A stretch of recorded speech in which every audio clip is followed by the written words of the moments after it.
मित्राचं घर मोकळं भेटलं पोरं काय काय करतात ते बघा.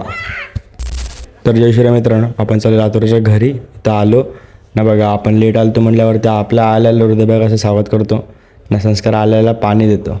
का इथं आमचे ते आज पार्टी आतुरच्या घरचे बाहेर गेलते. मग इथे आपला आतुरबाई डाळ वगैरे बनवत होता ना. आपला हेडशेप बघा कसं लपतोय. मग इथं मसाला वगैरे काढलेले सगळे ना. आपला हृदयबाई पण आज ब्लॉगिंग करत होता, म्हणजे माझी एड बघत होता.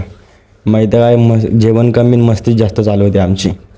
फ्रीजमधून जे लागणार ते सगळं काढून घेतलं ना. इथं बटाट्याचे काप काढले ना. आपलं हेडशेप बघा जाम हेडीचाली करत होता.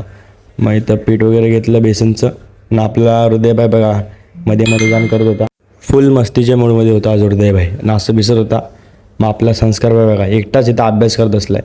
मग इथे बघा आतुराने बटाट्याचे काप भिजवले आणि आता तळत होता.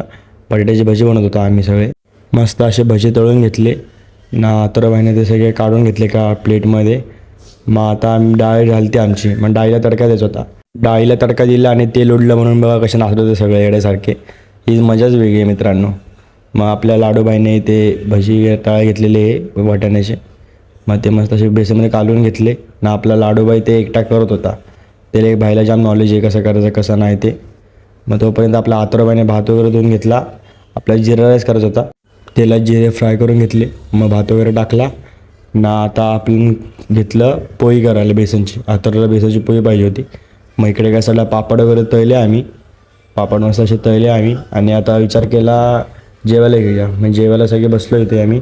मग आतुरा बोलला मी सगळ्यांना ताट करतो. मग आतुराबाईने घेतलं सगळ्यांना वाढायला. तो सगळ्याला वाढत होता. नाही ते बघा कसे ताट फोटो काढायसाठी तसंच होते सगळे. मग काय मस्त जेवायला घेतलं बघा. असे एकदम असे चांगलं आम्ही बनवलेलं जेवण वगैरे सगळं. मग काय आता एवढं होतं आजच्या ब्लॉगमध्ये. भेटू पुन्हा. बाय.